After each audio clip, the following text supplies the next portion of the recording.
నమస్తే welcome to burning politics. నిత్యం ఖద్దరు నేతల డైలాగ్ వారితో రణరంగాన్ని తలపించే తెలుగు నేల రాజకీయం రసఖందంగా మారింది. సై అంటే సై అనే రేంజ్లో సాగుతున్న పొలిటికల్ దంగలపై ఓ లుక్ వేద్దాం. మోదీ మోకా చూసి దెబ్బ కొట్టాడు.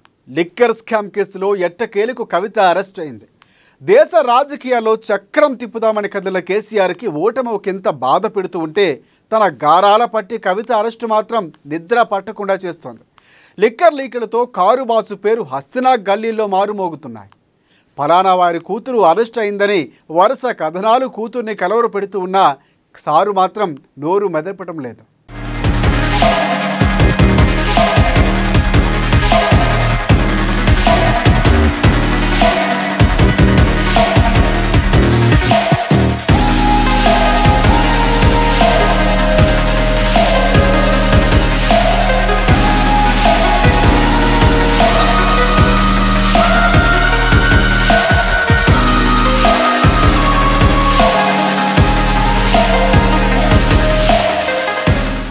కవిత అరెస్టుపై స్పందించని కేసీఆర్,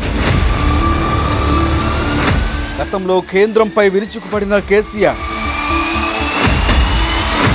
కవిత కేసుపై మాట్లాడని కేసీఆర్, ఇన్నాళ్ళు మోదీనా ఖేదీనా ఈడీనా అని ప్రసంగాలు. కేసీఆర్కు దేవుడు సరైన రిటర్న్ గిఫ్ట్ ఇచ్చాడని సోషల్ మీడియాలో సటైర్. పార్టీని వీడుతున్న వారిని నిర్వహించలేకపోతున్న కేసీఆర్.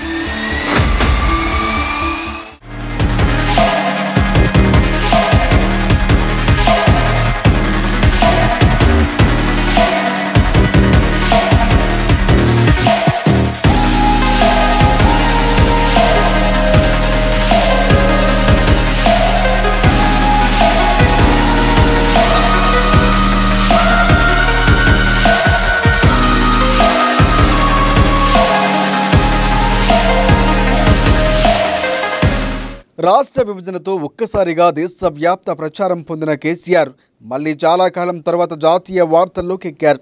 అయితే అప్పుడు తెలంగాణ ఉద్యమం పేరుతో ఢిల్లీ పునాదులు కదిపిన వీరుడుగా చరిత్రకెక్కితే ఇప్పుడు కూతురు కవితపై వచ్చిన లిక్కర్ స్కామ్ ఆరోపణలతో కేసీఆర్ పేరు ఢిల్లీ వీధుల్లో మరోమారి మొరుగుతోంది. అయితే ఉద్యమ సమయం నుంచి ఎంతో అగ్రెసివ్గా ప్రత్యర్థి పార్టీల మీద ఆయా పార్టీల నేతల మీద దూకుడుగానే విమర్శలు చేసే కేసీఆర్ ఇప్పుడు స్వయానా కూతురు అరెస్టుపై కూడా ఎటువంటి స్పందన చూపకుండా మౌనంగా ఉండటం ఆయన దీన స్థితికి అర్థం పడుతుంది.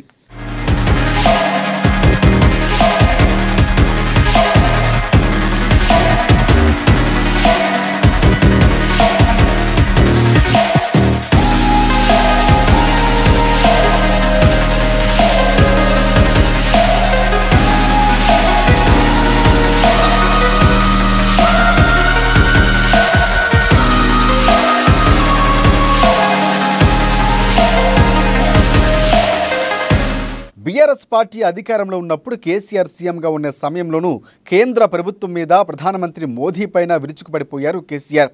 ఇప్పుడు కవితపై ఈడీ పెట్టిన కేసుల గురించి ఒక్క మాట కూడా మాట్లాడకపోవడం విస్మయానికి గురిచేస్తోంది. అటు పార్టీ నేతలు కవిత అరెస్టులో బీజేపీ హస్తం ఉందని అంటూ ఆరోపణలు చేస్తూ ఉన్నా కేసీఆర్ మాత్రం మౌన నిద్రలోనే మునిగి తేలుతున్నారు.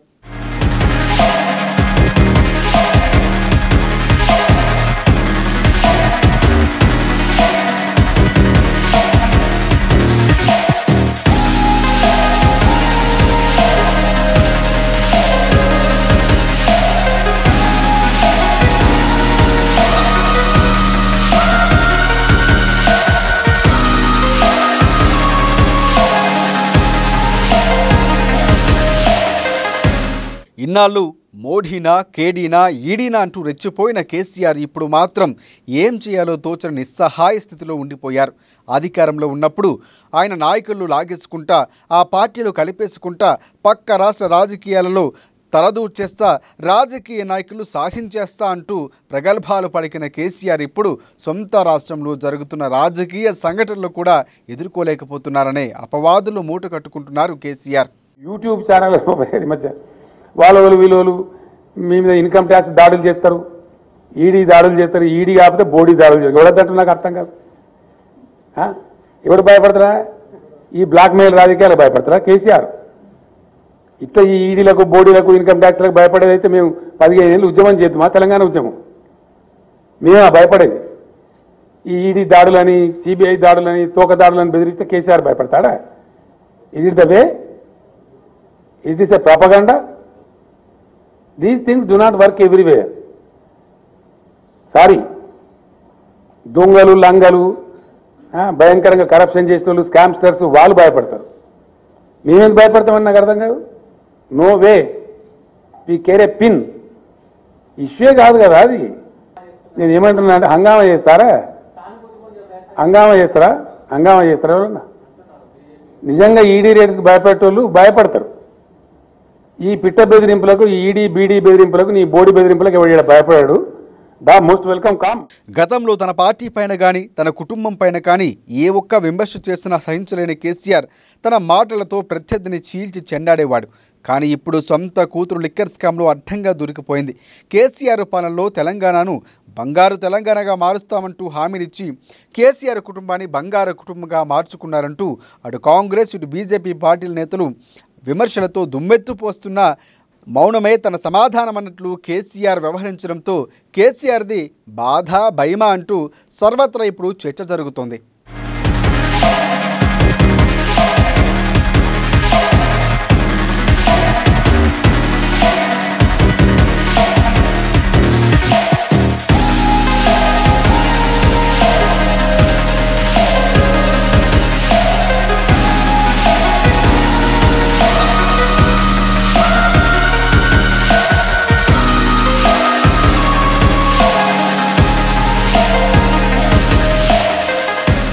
గతంలో రేవంత్ అరెస్టు విషయంలో కూడా కేసీఆర్ ఇదే తరహా ఒంటెద్దు పోకడలకు పోయిన విషయాన్ని మొన్న ఏపీలో బాపు అరెస్టు నేపథ్యంలో కేటీఆర్ చేసిన అహంకారపూరిత వ్యాఖ్యలు గుర్తు చేసుకున్న రేవంత్ బాబు అభిమానులు మాత్రం కేసీఆర్కు దేవుడు సరైన రిటర్న్ గిఫ్ట్ ఇచ్చాడు, కర్మ విల్ కమ్ అంటూ సోషల్ మీడియాలో తెగ పోస్టులు పెడుతున్నారు.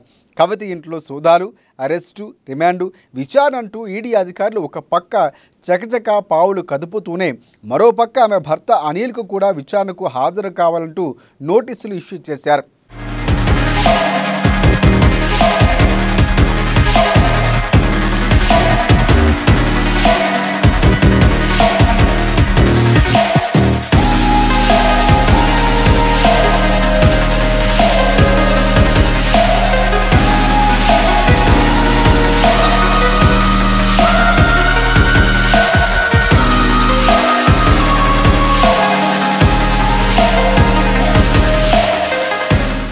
ఉన్న అభ్యర్థులు కాపాడుకోలేక పార్టీని వీడుతున్న వారిని నివారించలేక సతమతమవుతున్న కేసీఆర్కు ఇప్పుడు కవిత కేసు మరో కొత్త తలనొప్పిని తెచ్చిపెట్టింది. ఇలా సమస్యలన్నీ ఒక్కసారిగానే చుట్టుముట్టడంతో కేసీఆర్కు ఏం చేయాలో పాలుపోవడం లేదు. అధికారంలో ఉన్నప్పుడు పరిమితికి మించి రాజకీయ నాయకులతో కారు నింపిన కేసీఆర్ ఇప్పుడు అదే స్థాయిలో కారు ఖాళీ కావడం చూస్తున్నారు.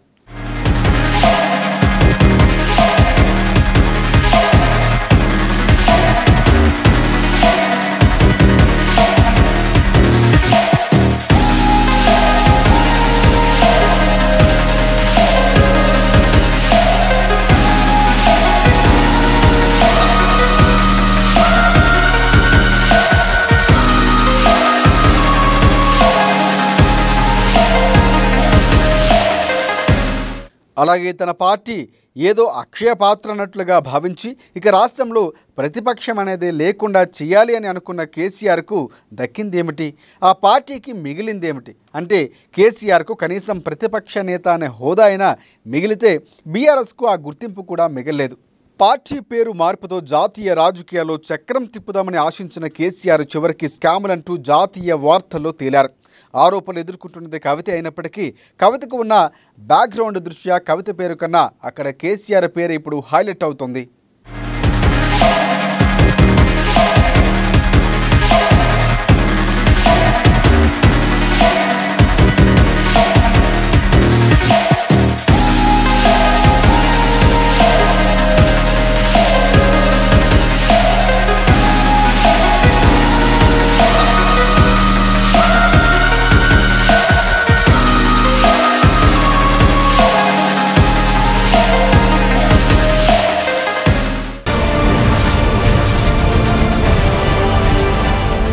కడప ఎంపీగా షర్మిల పోటీ చేయనున్నారా? అన్నపై పోటీ చేయాలని హైకమాండ్ ఆమెపై ఒత్తిడి పెంచుతుందా? ఈ నెల 25న షర్మిల పేరును ప్రకటించబోతుందా హైకమాండ్? తండ్రి ఇలాకాలో షర్మిల ఎలా రాణించబోతోంది? అన్న పార్టీపై చెల్లెమ్మ ఎక్కడా తగ్గనంటోందా? అసలు చెల్లెమ్మ పొలిటికల్ వ్యూహం ఎలా ఉండబోతోంది? ఏపీ కాంగ్రెస్ అధినేత్రిగా షర్మిల నిర్ణయం ఎలా ఉండబోతుంది? ఓసారి చూద్దాం.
హాలుకు పదును పెట్టాయి.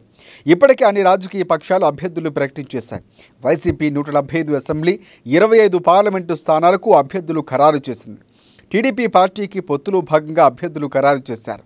ఇప్పుడు వామపక్షాలతో ఇండియా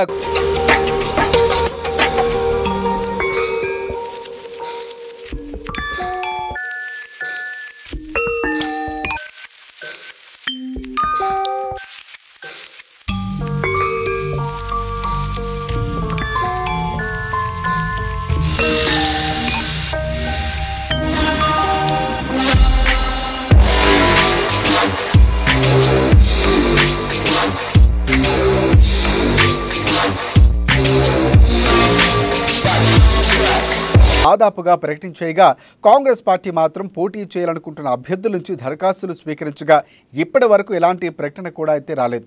అయితే కాంగ్రెస్ అభ్యర్థులు త్వరలోనే ప్రకటించడానికి అధిష్టానం సన్నాహాలు చేస్తోంది. రాష్ట్ర కాంగ్రెస్ అధ్యక్షురాలు వైఎస్ షర్మిలారెడ్డితో అభ్యర్థుల ప్రకటన మొదలు పెట్టాలని high command యోచిస్తున్నట్లుగా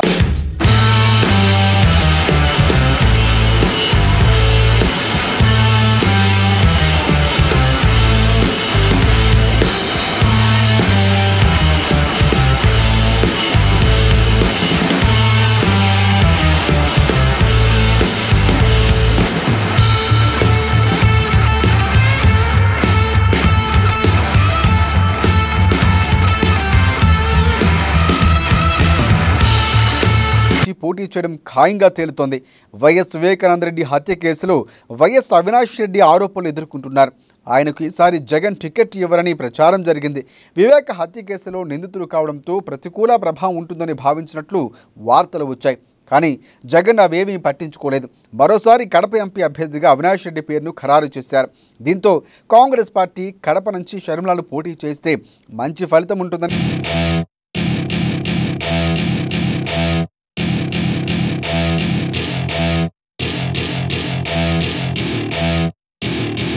Welcome to my party, we're just getting started. A life is a dream or a nightmare scarring. Hand me a drink cause I think I'm going all in. Get me a shrink who can catch me when I'm falling. Cover up my scars, flip the handlebars. Crashing in my car, wake up in a bar. I'll be a superstar, just on my avatar.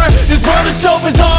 స్థానం నుంచి పోటీ చేస్తారని ఓవైపు ప్రచారం జరిగింది. కానీ Congress party high command మాత్రం కడప అయితేనే మేలని ఒక నిర్ణయానికి వచ్చినట్లు సమాచారం. సీఎం జగన్ ఇరకాటంలో పెట్టాలంటే కడపలోనే గట్టిగా కొట్టాలని కాంగ్రెస్ పార్టీ భావిస్తోంది. ఏకంగా కాంగ్రెస్ అగ్రనేతలే షర్మిలను ఒప్పించినట్లు సమాచారం. ఈ నెల 25న కాంగ్రెస్ అభ్యర్థులతో జాబితా విడుదలయ్యే అవకాశం ఉంది. అందులో ఏపీకి సంబంధించి తొలి పేరు షర్మిలాదే అని తెలుస్తుంది. మరి అందులో ఎంతవరకు వాస్తవం ఉందో చూడాలి. మరోవైపు వైఎస్ వివేకానంద కుమార్తె సునీత సైతం కాంగ్రెస్ పార్టీలో చేరుతారని ప్రచారం జరిగింది. అయితే ఆమె కాంగ్రెస్లో చేరుతారా లేకుంటే ఇతర పార్టీలో చేరతారా, ఇండిపెండెంట్ అభ్యర్థిగా బరిలో దిగుతారన్నది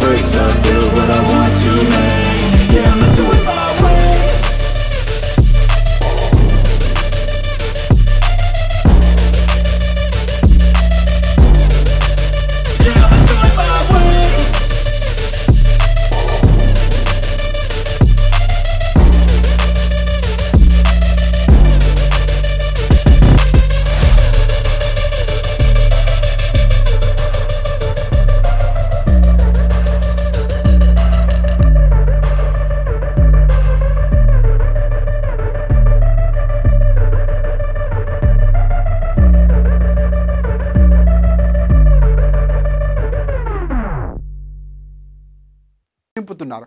అయితే సౌత్లో పార్టీ ప్రాంతీయులతో కలిసి కాంగ్రెస్ బలంగా ఉంది. ఆ నేపథ్యంలో కేంద్రంలో అధికారంలోకి వచ్చే పార్టీకి సౌత్ ప్రజల తీర్పు ఇప్పుడు కీలకం కానుంది. సార్వత్రిక ఎన్నికల్లో కీలకం కానున్న దక్షిణాది తీర్పు. సౌత్లో పుంజుకున్న కాంగ్రెస్ పార్టీ సౌత్లో సత్తా చాటేందుకు బీజేపీ కసరత్తు. దక్షిణాదిన ప్రాంతీయ పార్టీల హవా ఎక్కువ. దక్షిణాది ప్రజల తీర్పుపై అందరిలో ఉత్కంఠ. కేరళలో కొనసాగుతున్న కామ్రేడ్ల హవా.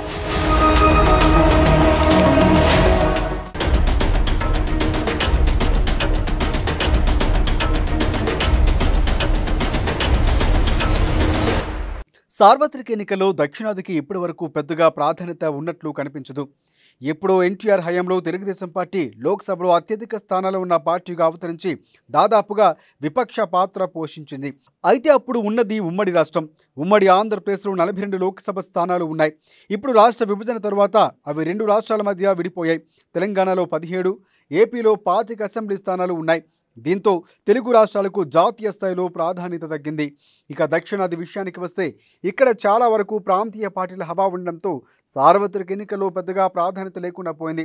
కానీ ఈసారి అలా కాదు. ఉత్తరాదిన కాంగ్రెస్ పార్టీ బలహీనపడటం, అదే సమయంలో దక్షిణాదిన పుంజుకుంటూ వస్తున్న సంకేతాలు స్పష్టంగా గోచరిస్తున్న నేపథ్యంలో 2024 సార్వత్రిక ఎన్నికల్లో దక్షిణాది రాష్ట్రాలపైనే అందరి దృష్టి కేంద్రీకృతమై ఉంది.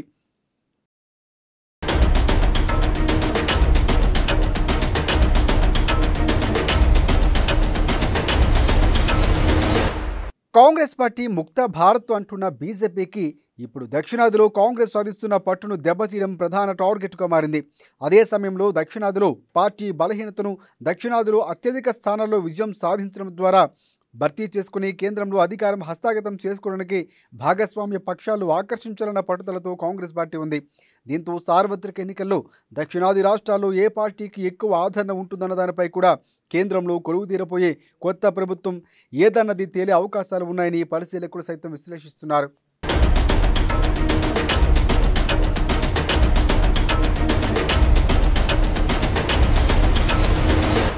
అందుకే తనకు పట్టు ఉన్న దక్షిణాదిపై సహజంగానే కాంగ్రెస్ పార్టీ ప్రత్యేక దృష్టి సారిస్తే కాంగ్రెస్ ముక్త భారత్ను సాకారం చేయలేకపోయినా దక్షిణాదిలో ఆ పార్టీ మరింత బలోపేతం కాకుండా చూడటమే లక్ష్యంగా బీజేపీ పార్టీ ఈసారి దక్షిణాది రాష్ట్రాలపై స్పెషల్ ఫోకస్ పెట్టింది. వాస్తవానికి దక్షిణాదిలో బీజేపీకి కర్ణాటకను మినహాయిస్తే చెప్పుకోదగ్గ స్టేక్ లేదని చెప్పాలి. ఇక కేరళ, ఏపీ, తెలంగాణ, తమిళనాడు కేంద్రపాలిత ప్రాంతం పుదుచ్చేరిలో ఆ పార్టీకి ఉనికి, ఓటు కూడా నామమాత్రమే. ఇటీవల కాలంలో తెలంగాణలో ఏదో మేరకు బలపడినట్లు కనిపిస్తూ ఉన్న అధికారంలోకి వచ్చేంత బలం కానీ ఓటు కానీ ఆ పార్టీకి లేదు. ఆయా రాష్ట్రాల్లో పొత్తుల ద్వారా ఏవో కొన్ని స్థానాలు పరిమితమవుతూ వస్తుంది. అటువంటి బీజేపీ ఇప్పుడు తెలంగాణలో ఒంటరి పోరు ద్వారా చెప్పుకోదగ్గ లోక్సభ స్థానాలు గెలుచుకోవాలన్న ధీమాతో ఉంది. తమిళనాడులో కూడా జయలలిత మరణం తర్వాత చోటు చేసుకున్న పరిణామాలతో డీఎంకేకు ప్రత్యామ్నాయంగా ఎదగాలన్న ప్రయత్నాలు చేస్తుంది. ఆ రాష్ట్ర బీజేపీ అధ్యక్షుడు అన్నామలై దూకుడుతో అక్కడ కొద్ది మేరకు బలపడినట్లు కనిపిస్తూ ఉన్న సార్వత్రిక ఎన్నికల్లో ఆ పార్టీ పెర్ఫార్మెన్స్ను చూసిన తర్వాతే అక్కడ కమల వికాసం ఎలా ఉందో చెప్పగలం.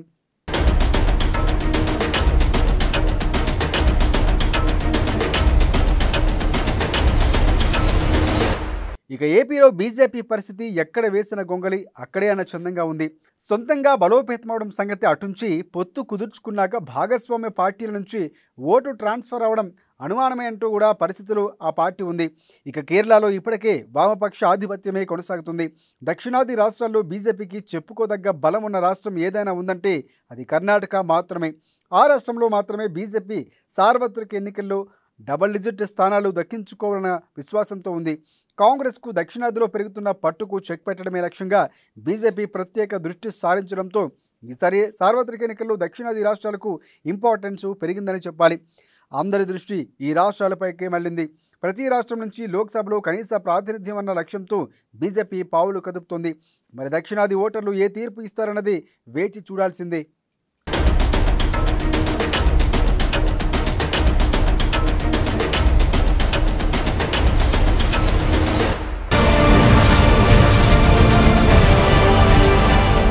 ఇది ఇవాల్టి బర్నింగ్ పాలిటిక్స్. మరిన్ని రాజకీయ విశేషాలు రేపటి బర్నింగ్ పాలిటిక్స్లో చూద్దాం.